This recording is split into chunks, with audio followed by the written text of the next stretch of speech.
Buenas tardes a todos. Sean bienvenidos a este webinar titulado Terapia Manual, una perspectiva diferente, por el doctor David Mier Rodríguez. Les pedimos que al iniciar esta sesión apaguen todos sus micrófonos y los mantengan así hasta finalizar la misma.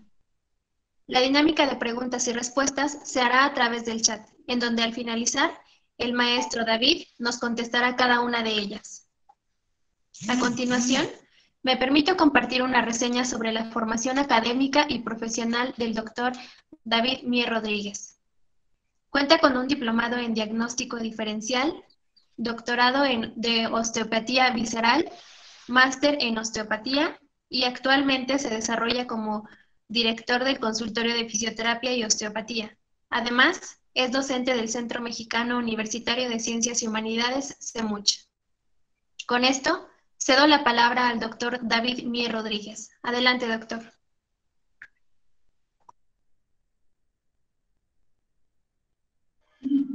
Hola, ¿qué tal? Muy buenas tardes a todos. Gracias por estar presentes en esta exposición breve. Disculpen si me veo muy nervioso, es porque estoy muy nervioso, ¿vale? Es mi primera vez, tengo un poquito de paciencia y si ven que estoy hablando muy rápido, me suele pasar bastante, me van diciendo y yo le bajo al ritmo. ¿Por qué este tema? ¿Por qué vengo a presentarles acerca de la terapia manual? A través de mi experiencia como docente, me he fijado que varios alumnos este, llega con una duda bastante interesante que dicen, vamos, quiero hacer una tesis, quiero hacer una investigación acerca de la terapia manual. Y entonces llegan con una pregunta bastante interesante. ¿Cuál es la mejor? ¿Cuál es la que vale la pena? ¿Cuál es la que sí sirve? ¿Cuál es la que...? Y yo les digo, creo que más bien nuestra manera de ver la terapia manual no ha llegado a trascender en el contexto tan grande que tiene la terapia manual. ¿Vale? Entonces, el día de hoy vamos a hablar precisamente de eso. Por eso les puse como título una perspectiva diferente. Esto, cuando hablamos de terapia manual, vemos esto, ¿no? Los que conocen un poquito de terapia de quiropraxia, aquí tenemos.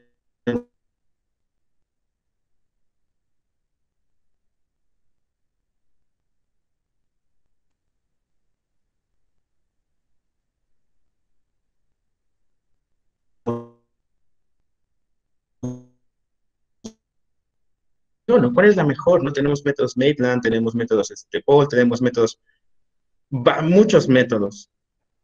Y entonces, Almazán Campos en el 98 menciona que es una parte, la terapia manual es una parte de la fisioterapia constituida por el conjunto de métodos y actos con finalidad terapéutica que aplicados manualmente a partir de una minuciosa anamnesis del paciente y estudio de las pruebas complementarias oportunas, aquí cuando menciono oportuno me infiero también mucho, o infieren mucho, aunque nosotros tenemos que tener momentos exactos para hacer los estudios, porque llega con un dolor y decimos radiografía, viene con una lesión y tomografía axial computarizada. Oye, pero no importa, tú hazlo porque necesitamos saber qué pasa. Primero necesitamos hacer testeos manuales.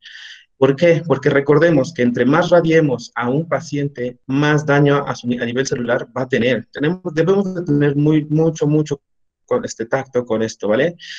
Como experiencia, una vez un paciente me dijo, ¿te llevo mis estudios? Y le dije, sí, tráeme todos. Y de repente me trajo más de 40 placas y le dijo, ¿y por qué tantas? Dice, pues es que todos me mandan placas. Y entonces es cuando nosotros tenemos que hacer pruebas complementarias oportunas en su momento, ¿vale? Sobre los tejidos musculares, sobre tejidos conjuntivos y nerviosos. Obtienen de forma directa o refleja reacciones fisiológicas que equilibran y normalizan las diversas alteraciones musculares, osteoarticulares, orgánicas y funcionales, ¿vale? Nosotros debemos de ver a esto como un tejido, como un cuerpo, como un todo.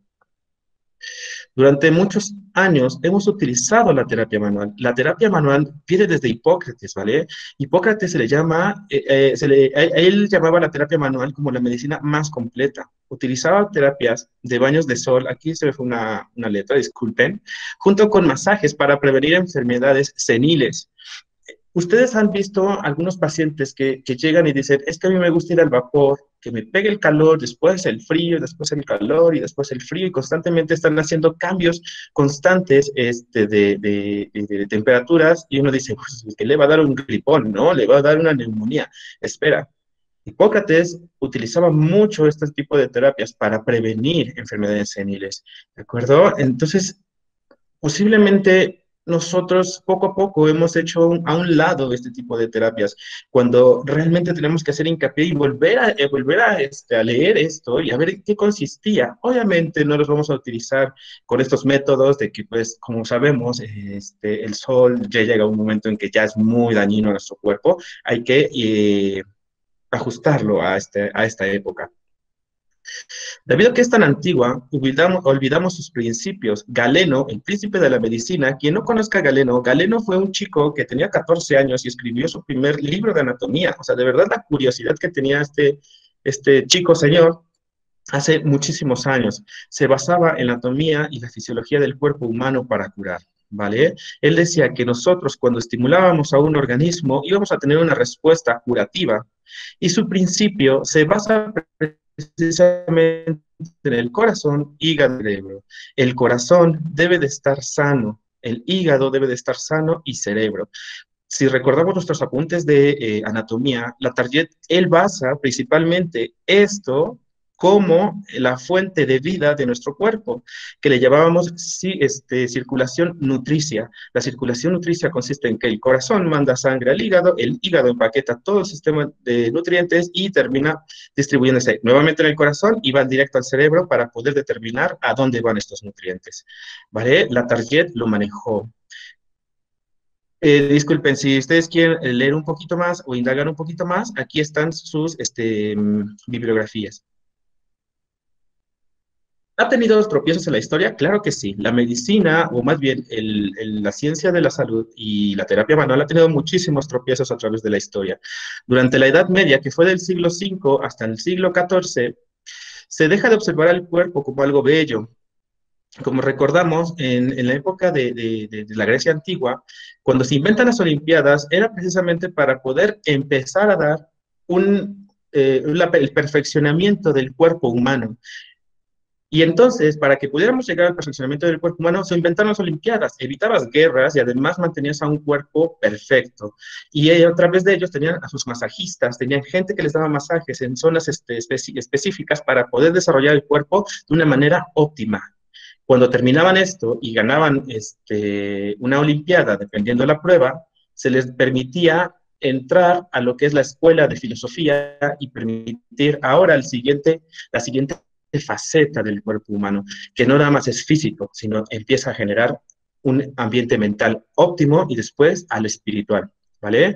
En esa época. Pero como fue pasando el tiempo, en diferentes religiones, guerras, enfermedades, empezaron a surgir porque la gente decía, ¿por qué muestras tu cuerpo? Oye, si tú muestras eso, yo creo que eso induce el pecado, y el inducir el pecado, yo creo que eso nos va a llevar al infierno, y entonces la gente empieza a cubrirse, empieza a taparse, empieza a olvidarse de exponerse al sol, y esto conllevaba muchas enfermedades.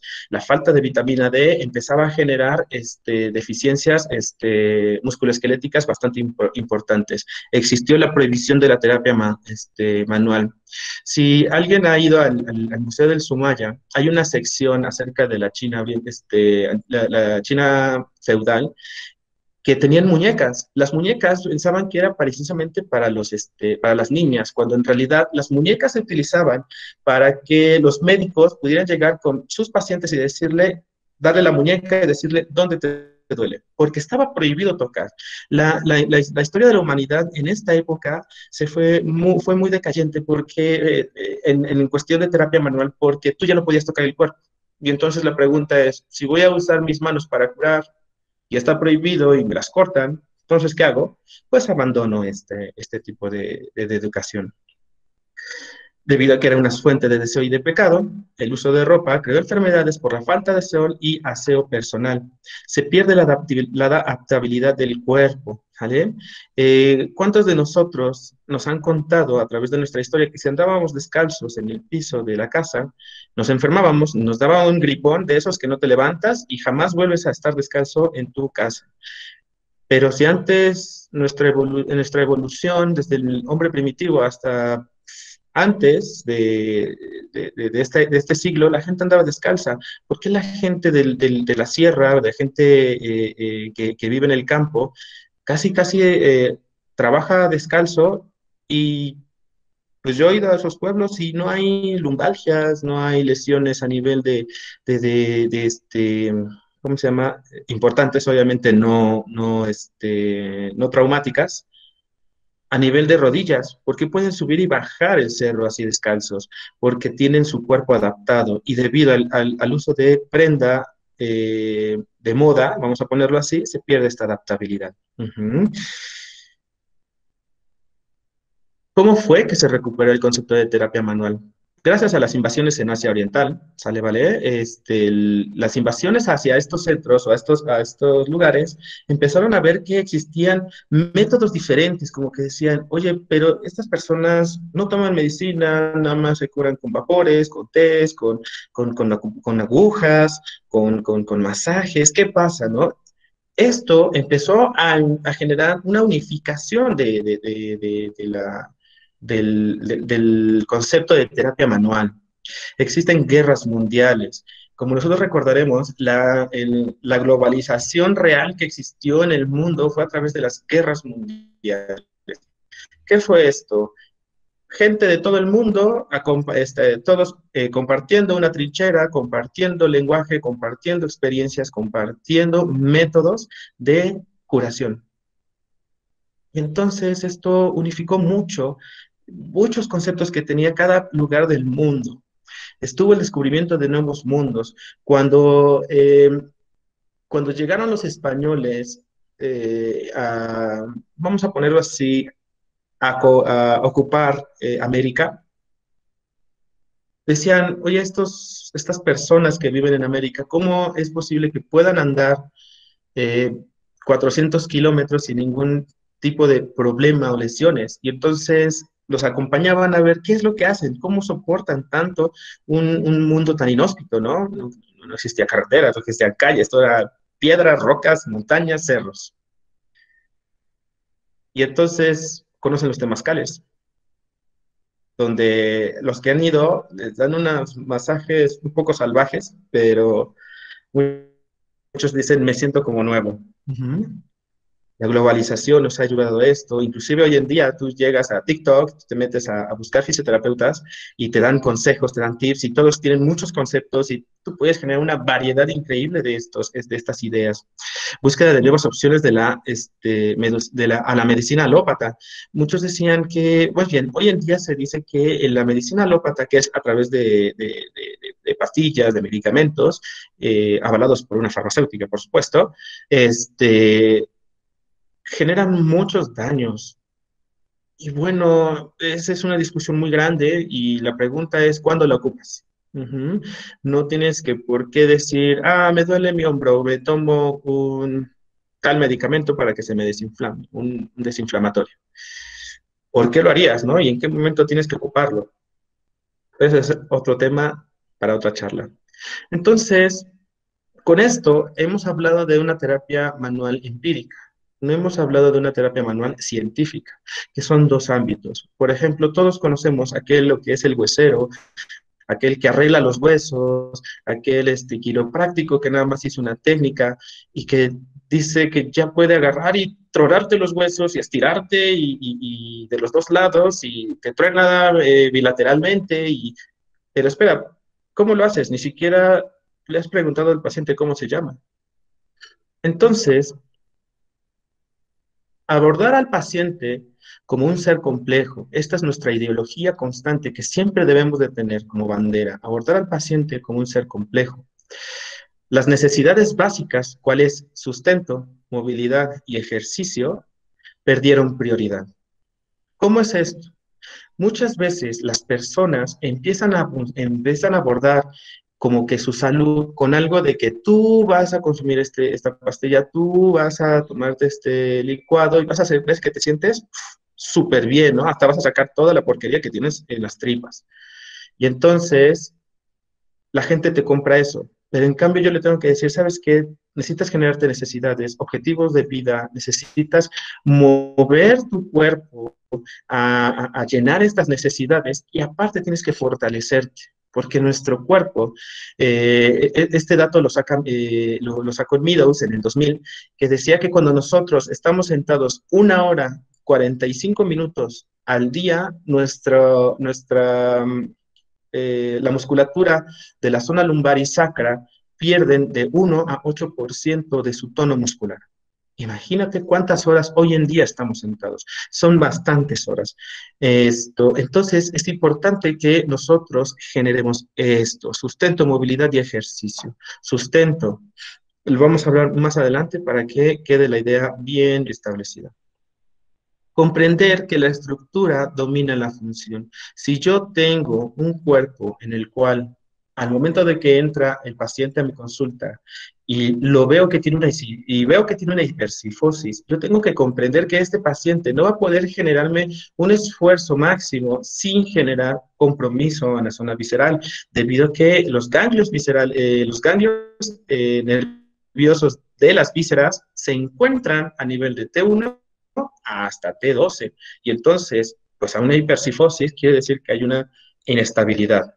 Y entonces no lo puedo acostar y decirle, hazme abdominales, hazme rodillas al pecho, Williams 1, Williams 2, Williams 3. ¿Por qué? Porque si yo hago esto, solo estoy comprometiendo este tipo de estructuras. Debo de ser muy consciente de cómo está mi paciente y ver al ser humano como una unidad. Donde haya una alteración en ciertas partes del cuerpo, por ejemplo, si yo tengo a nivel de apéndices cifoides una inflamación y a la palpación hay dolor, puede ser que el ganglio semilunar esté irritado y entonces mi paciente dice, es que cuando como tengo colitis, pero espera, es el ganglio semilunar que está precisamente en la zona de la aorta, entre el pilar medio del diafragma. Entonces, posiblemente solo tenga una adherencia desde este pilar y yo nada más tenga que liberarlo y esto le va a quitar la colitis que dice o que indica mi paciente. Que recordemos que el paciente a veces viene más informado de patologías que nosotros, pero de las patologías que le conviene. ¿Sale? Debemos de tener mucha consideración en eso, porque muchos pacientes te dicen, ay, es que tengo esto, quiero que me alivies de esto. ¿Por qué? Es que así me vas a dar incapacidad. Ah, no, entonces olvídalo. No sé ni qué tienes. Tengo que analizar, tengo que estructurar qué es lo que tiene tu cuerpo. Entonces, el abordar al paciente como un ser complejo, necesitamos hacer una anamnesis que nos contará la vida de las personas. La anamnesis nos tiene que decir la manera que la persona se siente ante el mundo, cómo está a nivel emocional, cómo está a nivel laboral, alimenticio, ideologías y su adaptación al cuerpo. ¿Cómo es esto? Las emociones del paciente, habitualmente nosotros conocemos que las emociones son una manera o un reflejo de supervivencia ante el mundo, ¿sale? Pero la cuestión está en que las emociones al fin y al cabo son químicos y debo de comprender en dónde reaccionan estos químicos y al final cómo se comportan si no los quiero, si no quiero estas emociones en mi ser.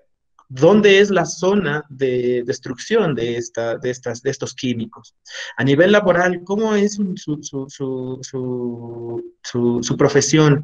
Si se dedica mucho tiempo a estar sentado, si necesita hacer torsiones, porque recuerde que nosotros tenemos que adaptar el cuerpo. Si veo que este paciente está haciendo muchas torsiones, no puedo llegar y decirle, sabes que ya no los hagas porque te vas a lastimar, pero de eso depende mi vida y si no me despiden. Bueno, pues vamos a adaptarnos a estas torsiones. A nivel alimenticio, debo de comprender cómo reaccionan. Vamos a empezar por ejemplo, dejar de ver al alimento como, pues come pescado. Pues espera, ¿qué tiene el pescado? ¿Qué tipo de minerales contiene? ¿De qué se alimenta el pez? Y esto tiene sus células. Ideologías. Muchos pacientes te van a decir, es que yo me tomo el licuado para evitar mi desayuno porque me dijeron que estaba bien bueno. Ok, tiene una ideología acerca de facilidades, ¿no? Entonces tengo que saber abordar a este paciente y de adaptación. Si este paciente me dice que cuando hizo una lagartija se lastimó las muñecas, quiere decir que su cuerpo no tiene ningún tipo de adaptación para hacer ningún esfuerzo. ¿Vale? Las necesidades básicas, sustento, movilidad y ejercicio. ¿Cuántas personas son conscientes del objetivo laboral? ¿Qué prefieres, caminar 5 kilómetros para ir a comer o utilizar una app para pedir comida? Fast food, fondas, etcétera. Comida rápida. ¿Qué opinas? ¿El ejercicio es lúdico, ser fitness o una necesidad? ¿El alimento que consumes a diario realmente lo necesitas? Esta parte de las necesidades básicas tiene una parte importantísima que se llama ciclo del estrés. Aquel que le gustaría leer esto, hay un libro muy sencillo de osteopatía. Este libro es muy básico, es muy sencillo, te habla más de anatomía, pero viene esa parte del ciclo del estrés.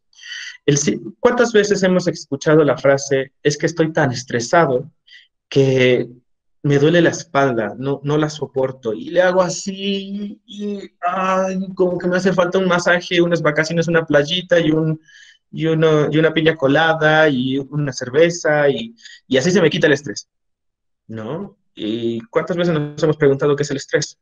El estrés en realidad es la manera en que nos mantenemos vivos. Si no tuviéramos estrés, moriríamos siendo entes sin ninguna razón de ser. Estaríamos postrados en la cama sin querer hacer nada. El ciclo de estrés consiste en la inyección de cortisol. ¿Qué sucede con esto? Yo debo de entender cuánto cortisol va a tener mi paciente que llega al consultorio para poder manipularlo. ¿A qué voy con esto? Si mi paciente tiene un nivel de cortisol alto, por ejemplo, ¿cuántos de ustedes cuando dicen, tengo hambre, quiero comer, no podemos comer porque estamos en una fiesta que no puedes comer, estamos en una fiesta de etiqueta? Quiero comer, ¿no? Y te pones de malas y pones la peor cara que se te puede ocurrir para decir, tengo hambre. Ese es tu medio que el estrés ejemplifica para que puedas conseguir alimento. ¿Cuál era el otro estrés? Ah, pues es que me vale, me voy, me compro unos tacos afuera, regreso y ya estoy contento, ya está canto, ¿no? Y, sí, estoy contento porque ya comí. Eso ha llenado tu estrés. Eliminaste el cortisol y como tu cuerpo ya llenó una necesidad, inyecta hormonas que te generan alegría, que te generan estabilidad, felicidad. Ujú. Pero ¿qué pasa? ¿Cuántos de nosotros nos sentamos 12 horas, 16 horas a trabajar todos los días sin ningún objetivo, sin ninguna razón de ser? Para vivir y vivimos para trabajar. Eso es lo que decía Sócrates. Entonces no tiene ningún sentido la vida. Tengo que darle un objetivo. ¿Sale, vale? Voy a caminar 5 kilómetros para ir por mi comida y cuando consiga mi comida vas a ver exquisito. No, tengo que pedirme mi comida porque estoy trabajando. O tengo flojera, no quiero hacer nada. Tengo un nivel de cortisol altísimo. Tengo un nivel de endorfinas altísimo. Depende de lo que necesites. ¿Qué opinas? ¿El ejercicio de ser fitness o es una necesidad? Ya depende mucho de ti. Ser fitness, ¿sale? Si tu objetivo de ser fitness es poder colgarte medallas de, wow, es que eres increíble, eres todo un ejemplo a seguir, adelante. Ese es tu objetivo de vida. Pero si es, yo hago ejercicio porque me siento bien, me hace pensar más rápido, puedo estar más contento con mi pareja, con mi novio, con mi novia, con mi familia, con mis hijos, hazlo también, pero ponle un objetivo. ¿Qué alimento consumes a diario? ¿Comes por comer o comes porque lo necesitas? ¿Cuántos de nosotros tenemos tanta sed que nos compramos el electrolyte, bueno, los electrolitos, que nos compramos que el Gatorade, que el Powerade, porque es para campeones eso? Eso te quita la sed porque te la quita. Y pasan 2 horas y tienes más sed y te compras ahora un agua cero. Y eso el paciente te lo dice. Cuando dices, oye, pero la base de la deshidratación es la pérdida de electrolitos. ¿Qué son electrolitos? ¿Qué tipo de moléculas necesito? Y eso lo necesita mi paciente. Comprender que la estructura gobierna la función. El ser humano es considerado como un todo unitario e indivisible. Estas estructuras son los huesos, los músculos, las fascias, las vísceras y las glándulas, la piel, etcétera. Todo trabaja como uno solo. Esto lo dijo Andrew Steele en 1892. La función es la actividad de cada una de estas partes, tales como la función respiratoria, la función cardíaca y la función digestiva. Esto, sin uno, no funciona el otro, ¿vale? No es que le demos prioridad a ningún tipo de órgano o tejido, nunca, nunca. Todos trabajan para un fin, mantenerte vivo. Andrew Steele me han dicho, es que esto ya es viejísimo, esto tiene más de 100 años. Pues es correcto, pero esto no se mueve, no hay manera. Hubo una conferencia en Kirkville, que es donde inició la osteopatía en Estados Unidos, este, que llegan muchas personas y le preguntan, oye, entonces, ¿qué órgano o qué es lo que, cómo tienes que rehabilitar algo en tu cuerpo, en tu organismo, para que la gente se sienta mejor? Y Steele les hace una pregunta muy simple y les pregunta a todos, ¿cuántos músculos te generan un movimiento? Y todos, depende del movimiento, ¿no? No sé, o sea, puede ser 20, 40, 60, 116. Y entonces Steele dice uno. ¿Cómo que uno? Un movimiento, solo necesitas un músculo, que es todo tu cuerpo. Cuando dices, me alcanzas tal objeto, tú lo que haces es esto, y tú dices, nada más estoy moviendo el hombro. No es cierto, estás moviendo desde el sacro, estás moviendo desde las cervicales, estás moviendo hasta tu astrágalo, contralateral de este hombro. ¿Para qué? Para poder alcanzar una pluma, un objeto. Tenemos que ver al cuerpo como un todo, como una unidad. Ver al ser humano como una unidad. El cuerpo humano tiene la facultad de encontrar o reencontrar su equilibrio físico, bioquímico, mental, que a eso llamamos homeostasis, homeostasia, homeostasia. Eso lo menciona Andrew Steele. Es importante conocer la historia del paciente, conocer todas las variables que pueden generar una reacción no adaptativa hacia el paciente. El cuerpo no trabaja por secciones, todo trabaja con un propósito, mantener la vida, permitir la evolución y disfrutar del mundo conocido. Ese es el objetivo de nosotros como terapeutas manuales. Esto, mantener la vida, permitir la evolución y disfrutar del mundo conocido. Disfrutar. No tenemos otro objetivo que disfrutar esta vida. Entonces, ¿cómo nos ayuda toda esta información para aplicar la terapia manual? Todo esto es para crearte curiosidad, intentar descubrir de dónde es el porqué del todo, de todo tu cuerpo, forjarte un ojo clínico. Un poquito, si me da tiempo, les muestro una historia clínica y quiero que vean cómo es abordar un cuerpo con terapia manual con un todo. Crear un respaldo científico para que aumente la calidad del servicio.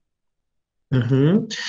¿Por qué haces eso? ¿Por qué nada más me tocas con la punta de tu dedo índice en la zona parietofrontal? Porque es necesario. ¿Y me vas a cobrar 1,000 pesos? Sí, por nada más tocarme la cabeza, y como es el chiste o como es el video que está ahorita de moda, no te voy a cobrar 1,000 pesos por poner mi dedo en tu frente. Voy a cobrarte 1,000 pesos porque sé dónde poner este dedo. Y la intención de generar este conocimiento científico es ayudar a muchas personas. ¿Dónde actúa la terapia manual? Un pequeño ejemplo de cómo podemos aplicarlo y qué estructuras son las que están en hipomovilidad. ¿Qué es una hipomovilidad? ¿Cómo se localiza una hipomovilidad? ¿Y qué hacer con la hipomovilidad? ¿Qué es todo esto? Esto de la hipomovilidad lo vamos a inferir como la pérdida de función de una estructura. Entonces, si mi estructura del cuerpo humano del paciente tiene una falta de movimiento ante, por ejemplo, alcanzar una pluma por parte de mi sacro izquierdo, ¿qué quiere decir? Que ya mi cuerpo no se está moviendo como una unidad, se está moviendo como dos partes. El sacro está tirando para un lado y mi hombro está tirando para el otro. Y entonces genero un dolor. Si me da tiempo de mencionar el caso clínico, no sé si me dé tiempo, ¿me podrían decir? ¿Cómo andamos de tiempo? Sí, profesor, adelante. Perfecto. Entonces, paciente con 30 años, varón, que asiste a sesión de fisioterapia por un dolor en la zona anterior del astrágalo desde enero del 2020, o sea, de este año. Traumatismo. Esta es una pequeña anamnesis rapidísima. Traumatismos, dos luxaciones de hombro izquierdo a la edad de 14 y 15 años, una fractura de rótula hace 5 años, y de bebé, bueno, de niño chiquito, de no sé, realmente a edad, dicen que entre 8 meses y año y medio, dice su mamá, uso andadera.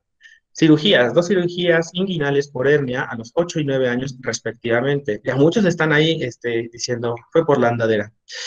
Urogenital, orina intermitente en regadera, ¿vale? Ah, qué interesante, hay una lesión en próstata. Antecedentes personales, sufre de depresión y los niveles de testosterona bajo.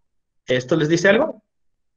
La próstata está mal, la testosterona está baja y debido a una baja de testosterona generamos normalmente depresión, ¿vale? Porque los niveles de endorfinas no está alto. Los niveles de testosterona bajos generan que tenga pérdida de vello y principalmente niveles a nivel de sarcómeras bajas, ¿vale? Por la falta de testosterona. Y antecedentes no personales, duerme de 6 a 8 horas interrumpidas ya que se levanta el baño. Y vean, viene por un dolor en el astrágalo. ¿Qué tiene que ver esto? ¿Qué puede estar ocurriendo en su cuerpo? Ya vi que la próstata no está correcta, cirugías inguinales, tuvo fracturas, y luxaciones a los 14, 15 años y una fractura de rótula hace 5 años. Mi paciente tiene 30 años. Estas cirugías pudo haber provocado estas luxaciones y entonces en traumatismo podemos responder esto. ¿Por qué hay dolor en la zona del astrágalo?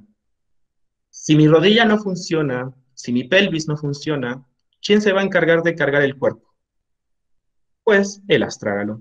Por eso duele y eso le llamamos hipermovilidad. ¿Cómo puedo aplicar los principios que conozco? Ok, entonces si ya averigüé dónde está la hipomovilidad debido a una cirugía inguinal, debido a que el sacro no está generando ningún movimiento, debido a que el ligamento, el ligamento pubiano sacral está totalmente inhibido, entonces, pues es pelvis. Exploración física, tengo un geno valgo bilateral, un decalaje de pubis derecho ascendido, y quiere decir que el pubis no está totalmente alineado, la sacroiliaca izquierda, brazo menor, hipomóvil, brazo menor ilíaco, izquierdo, está hipomóvil, un acortamiento del psoas mayor e ilíaco derecho. Al hacer el test veo que mi paciente tiene una pierna más corta que la otra porque el psoas mayor ilíaco derecho están en contracción muscular. ¿Cómo me doy cuenta de eso? Si ustedes lo pueden hacer en su casa más adelante, terminando esta plática, ustedes acuéstense y si ven que una rodilla no la pueden apoyar al piso, ese es el psoas ilíaco que está que tiene un acortamiento. Y posteriorización del peroné izquierdo, al hacer una prueba de cajón, se nota que hay una posteriorización del peroné izquierdo y el calcáneo izquierdo en abducción. ¿Se dan cuenta? Nosotros tenemos una anteriorización de un dolor en la zona anterior del astrágalo derecho. ¿Por qué? Porque el calcáneo izquierdo, el peroné izquierdo, no funcionan. Entonces, mi pierna o mi miembro inferior izquierdo no está funcionando. Entonces, ¿quién está con sobrecarga? El derecho. ¿Qué terapias es conveniente? ¿Qué terapia es conveniente? Técnicas de CABAT para musculatura que convergen en el pubis, método visceral de Barral para próstata, método Gavilán para psoas, concepto Maitland para lesión de L2 y L3, y calcáneo, terapia cráneo-sacra del método de Sutherland para precisamente el sacro, y técnicas de alta velocidad para posteriorización de peroné. Nos damos cuenta que nosotros utilizamos bastantes métodos. Técnica que utilices con tu paciente, al fin y al cabo, no es para que nos veamos más pros. Chiste es que ayudemos, o la intención es que ayudemos a esta persona. No importa cuántos métodos conozcas, siempre que tú puedas ayudar a tu paciente, te va a ayudar. ¿En qué momento trato el dolor del astrágalo? Me van a decir. Le puedo poner una compresa, le puedo poner un ultrasonido, le puedo poner... El dolor se puede clasificar como neuropático, neurológico, o somático, no neurológico. Algunos experimentos han demostrado que la simple compresión de un nervio espinal o una raíz de un nervio espinal sin lesión, con la excepción del ganglio de las raíces dorsales, no provoca dolor. El resultado de una simple compresión experimental son parestesias, entumecimiento, déficit neurológico o las tres cosas, pero sin dolor. ¿Qué pasa con el dolor? Si yo tengo un pellizcamiento en una zona proximal, como lo que es la zona de la curvatura primaria sacra, me va a generar dolores a nivel del astrágalo, una ana distal. Al momento de eliminar esto, el dolor del astrágalo se retira. ¿Por qué? Porque ya no necesita ningún tipo de compensación. Y todo esto, nada más para llegar y poder decirle, vamos a hacer tratamiento X a tu pierna izquierda. Te va a decir, y el pie derecho, tú no te preocupes, el dolor va a ir cediendo. Los especialistas clínicos, esto lo dijo Meadows en el 2000, este libro yo te lo recomiendo mucho, que es el de diagnóstico diferencial de fisioterapia de Meadows. Los especialistas clínicos no deben decidir simplemente que un paciente con síntomas y una prueba diagnóstica positiva tiene una razón para recibir un tratamiento concreto. Y tampoco que un paciente con síntomas y una prueba negativa no tiene un problema clínico importante. Meadows en el 2000. Entonces, ¿por qué una perspectiva diferente de la terapia manual? No importa qué técnica o método aprendas. Siempre que lo hagamos científicamente, vamos a poder ayudar a una persona que le duele algo. Y siempre va a buscar tu consejo. Muchas gracias. Gracias, maestro, por su excelente participación. En este momento, pues vamos a dar inicio a la ronda de preguntas y respuestas. Les pido a todos los participantes que si tienen alguna duda, algún comentario o pregunta que quieran hacerle al maestro, pues las esperamos aquí. Gracias por asistir. Vamos a comenzar a leer algunos comentarios que tenemos.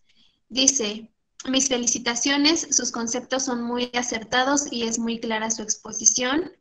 Gracias por la ponencia. Excelente ponencia, licenciado. Excelente ponencia. Le mandan muchos saludos. Muchas gracias. Vamos a seguir comentando aquí. Nos dicen muy cierto lo que tenemos que tratar de forma global. También nos comentan, excelente, muchas gracias. Los invitamos a que sigan comentándonos, a que sigan haciendo preguntas. Si tienen alguna pregunta para el doctor, son bienvenidas. Tenemos aquí una primera pregunta de Héctor Luis Báez. Nos comenta, ¿qué tanto puede afectar la falta de testosterona? ¿Qué tanto? Es una pregunta súper amplia, es muy buena. Vamos a ponerlo así, lo voy a poner en los dos extremos, son dos ejemplos muy sencillos. Los que recordamos, a Soraya es una competidora mexicana que fue muy buena.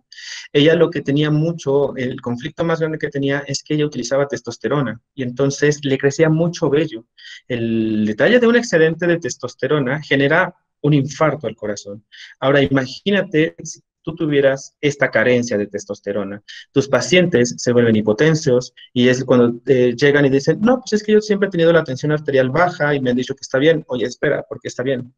Tengo una tensión arterial baja. Entonces, la baja de testosterona en un hombre se vuelve hipotenso, podemos generar alteraciones, por ejemplo, ¿cómo se llama? En el desempeño, tanto sexual como físico a nivel de ejercicio. Entonces, debemos de tener mucha consideración cuando empezamos a ver que un paciente dice, ¿por qué no haces ejercicio? Es que me da mucha flojera, voy al gimnasio 2 veces y después ya no quiero volver a ir. Oye, qué interesante dato, ¿no?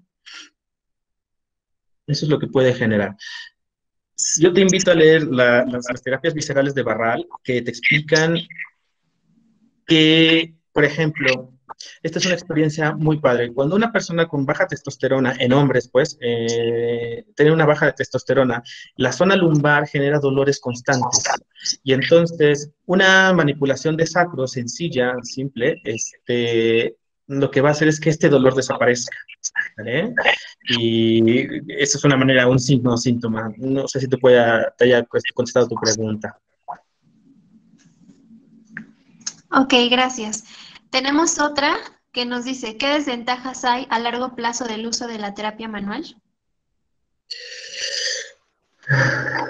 ¿Qué desventajas? Si yo me quedara en una sola técnica, yo creo que la desventaja que tendría sería los efectos secundarios del método X, por ejemplo, una manipulación constante del epiplón en un cuerpo que tenga una gastritis, lo que te puede generar es que generes un mayor reflujo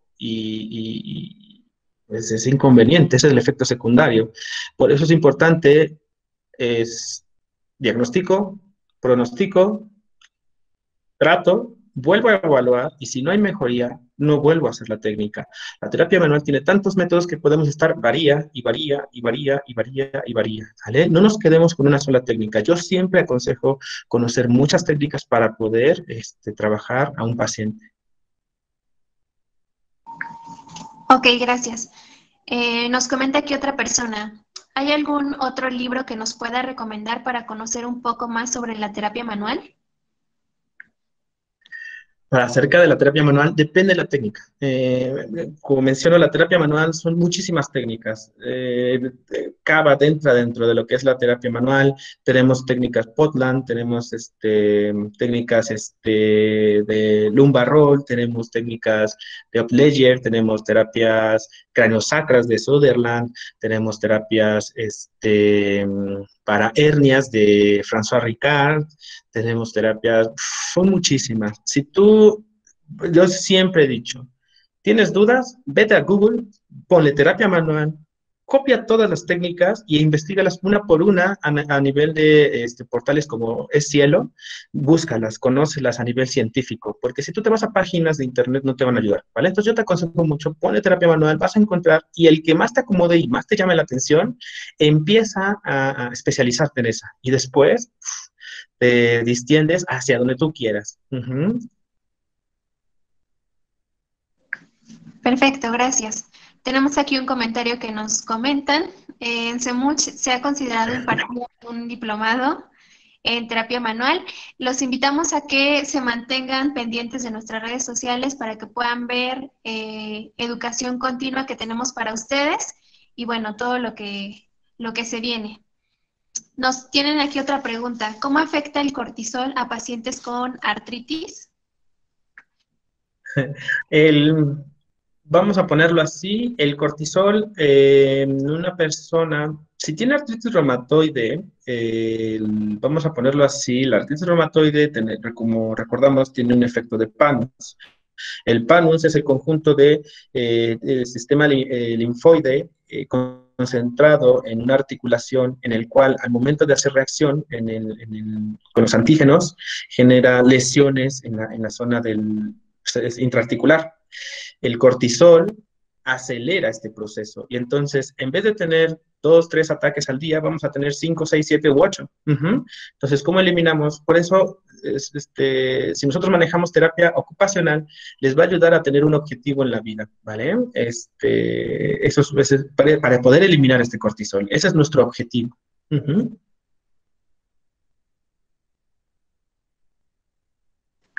Gracias. Tenemos aquí otra pregunta.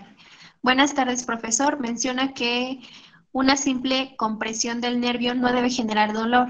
Entonces, ¿el dolor puede provenir de cualquier otra estructura lesionada? Ok, vamos a ponerlo así. Cuando a ti te duele el estómago, cuando tú tienes algún tipo de infección, ¿qué es lo que haces? Te encorvas para inhibir este dolor.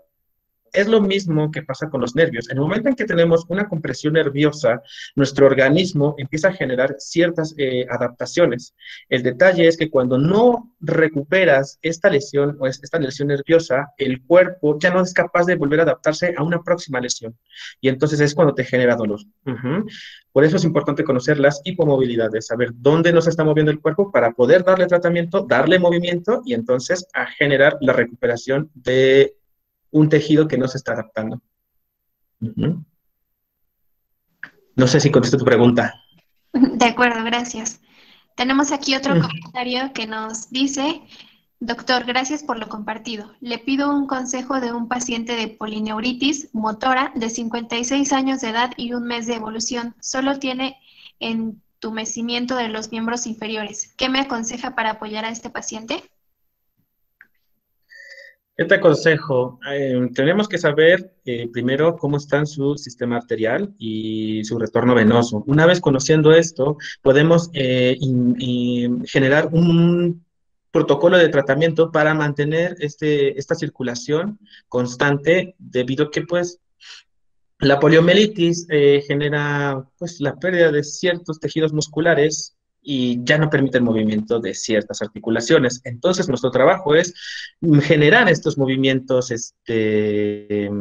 manualmente. Y entonces te va a permitir que este paciente sienta no alivio, sino que sus piernas más bien las empieza a sentir como propias. El problema de un paciente de poliomielitis es que dice, es que yo siento que las puedo mover, pero no las muevo. Más bien tenemos que ayudarlo a hacer esto. ¿Cómo lo podrías hacer? Te invito a que investigues un poquito del psoas ilíaco y psoas mayor y su composición a nivel de L2 y que es su origen o su inserción inicial y su inserción final, que se encuentra a nivel de lo que es la cabeza, ahí se me fue el nombre, el trocánter menor del fémur, ¿vale? Y entendiendo esto, tú podrías hacer ciertos bombeos en esa área y que la zona de la aorta abdominal aumente el flujo sanguíneo. De acuerdo, gracias. Tenemos otra pregunta. ¿Existe un método de terapia manual para pacientes con problemas pulmonares y tienen saturación baja de oxígeno? Ah, muchas, muchas, muchas. Principalmente las diafragmáticas. Tenemos manipulaciones desde, por ejemplo, el método de bombeo renal de Barral. Ayuda muchísimo a este tipo de pacientes. Recordamos que debemos de tener mucho en consideración el ciclo de renina-angiotensina y entonces, pues al momento de estimular una suprarrenal nos va a permitir aumentar este VO2 max. Entonces, es bueno que te esté interesando esto y estudiar y analizar precisamente el comportamiento de una suprarrenal con los pulmones y el diafragma. Es padrísimo ese tipo de estudios. Uh-huh. Gracias. Tenemos otra pregunta. ¿Qué tipo de terapia manual sería correcto para un paciente geriátrico? Gracias. Pues todas tienen por ejemplo, hay una técnica que se llama técnica de Trust o Dog Technique, que es tronar la espalda, crepitar la espalda, una manera burda de decirlo, pero tiene otros métodos a través de ciertos masajes que te pueden ayudar. Lee un poquito de quiromasaje. Quiromasaje es el masaje a través de las manos, pero indagando profundamente trata fascias, trata tejido muscular, trata tejido óseo. Es increíble realmente el quiromasaje. Gracias. La siguiente pregunta es, ¿usted cuál considera que es el punto más importante a tratar cuando llega un paciente con nosotros? Lo felicito por los temas que siempre trata tan interesantes. Gracias. ¿Quién es?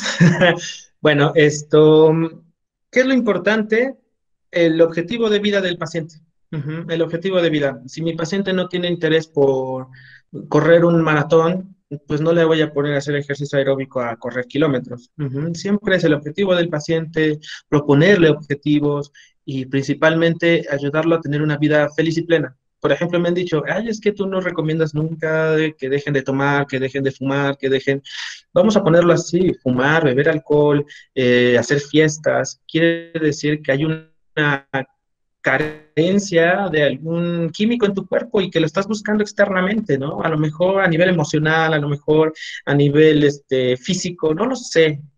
Pero, por ejemplo, entender que, por ejemplo, el cigarro, el nivel de nicotina que ingresa en tus pulmones hace que aumente el nivel adrenérgico y esto hace que los choques de adrenalina permitan que estés activo, que estés pendiente de tu alrededor. Personas con simpaticotomías, con un sistema simpático alto, lo requieren mucho. Inhibiendo este sistema simpático, que es a través de las suprarrenales, podríamos hacer que eliminar la necesidad de cigarro y ya nada más que lo haga por gusto de ir a una fiesta, por ejemplo, y no por estar nervioso. Ujú. Entonces, siempre ten en consideración qué quiere tu paciente y qué necesita de la vida.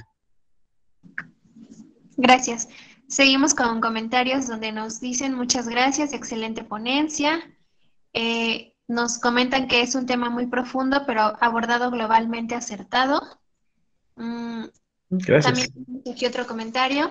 Las técnicas que se utilizan, ¿cómo podrían ser complementadas para mejorar el problema de testosterona? Ah, ya me está haciendo consulta aquí. Bueno, ¿con qué ejercicios? Pues de piso pélvico, ejercicios de Kegel, ejercicios de Feldenkrais para la autoconciencia del cuerpo, también darle tratamiento emocional, porque estas personas con lesiones prostáticas tienen muchos detalles emocionales, entonces, y abordar desde un psicólogo.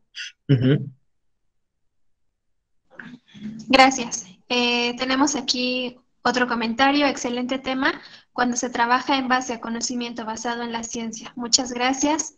Eh, Entonces, el siguiente comentario es, licenciado, muy buenas tardes. ¿Qué técnica podemos emplear cuando hay aumento en cortisol? ¿qué terapia? Es, si no tiene ninguna alteración física, mm, visitar a un psicólogo. No porque estés loco o estemos locos o estemos locas, sino que él te va a ayudar a generar prioridades en tu vida y eso te va a ayudar. Ujú.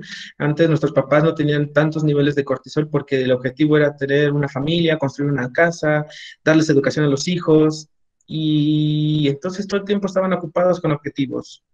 Hoy en día ya no existen esos objetivos más que el viajar, ¿no? Y tomarnos selfies y que todos digan, ah, vea, rompió la cuarentena. No, ya eso, no, no va.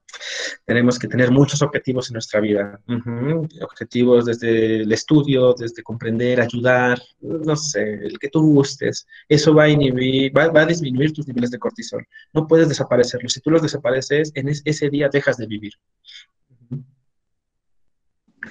Gracias. Eh, el maestro Emilio Coeto nos comenta, maestro, dijiste algo muy importante, la intervención que se aplique desde la modalidad de fisioterapia de un terapeuta tenga efectivamente documentada y que se justifique en el paciente se debe aplicar y registrar la evolución. Siempre, siempre, nunca debemos dejar de estar registrando cómo evoluciona nuestro paciente, tener una bitácora. Ujú. Es muy engorroso, pero vale mucho la pena porque además es retroalimentación a nosotros como profesionistas. Ujú. Gracias. Tenemos aquí varias preguntas, e igual le mandan muchos saludos, muchas gracias por la ponencia. Tenemos otra pregunta, doctor. ¿Qué terapia manual recomienda en un paciente de 18 años con escoliosis juvenil idiopática? Ok, primero para empezar, ¿cuál es el tipo de adaptación? Hay un dicho en osteopatía que dice, ¿por qué el jorobado de Notre Dame? Porque en Francia es donde se dio más fuerte. ¿Por qué el jorobado de Notre Dame jamás fue a osteopatía que le enderezaran la columna? Y porque no tenía dolor. Él tenía un sistema de adaptación muy grande. Entonces, debes de primero, si quieres hacer algo a nivel estético, debes de tener en cuenta de que si yo voy a hacer esta modificación de la curvatura de su escoliosis, ajá, debo de comprender qué órganos está protegiendo su cuerpo. Y una vez que tengamos esta idea clara, ahora sí, vamos a trabajar, ¿no? A lo mejor a nivel no sé, tiene una lesión a nivel de la charnela de toracolumbar y entonces el ganglio semilunar tiene una alteración y entonces este paciente tenemos que trabajarlo, ¿no? O puede tener una alteración renal, o puede tener una alteración gástrica, o esofágica, o diafragmática, no lo sé, pero ten mucho cuidado cuando tratas una escoliosis porque si lo hacemos por estética, la estética tiene un precio y el precio es la rehabilitación y su adaptación al nuevo cuerpo. Ten cuidado con ese tipo de análisis, con esa escoliosis. Y es idiopática porque no entienden por qué se da. Solamente tienes que hacer un estudio, unos testeos de estos órganos. Te recomiendo leer terapia visceral. Gracias. Con esto pues ya estamos finalizando la ronda de preguntas. Le siguen mandando muchos saludos, felicidades por la ponencia que nos... Gracias. Y bueno, pues les agradecemos mucho la participación de cada uno de ustedes y al doctor David Mier Rodríguez por su excelente participación. Los invitamos al webinar del próximo miércoles 19 de agosto que se titula Integración o Estimulación intervención con enfoque ocupacional. Este webinario será impartido por otro de nuestros docentes de la universidad. Y quiero hacerles la invitación también para que nos sigan en nuestra cuenta de Facebook como Vinculación CEMUCH, en donde estarán encontrando todos los accesos para los webinarios siguientes.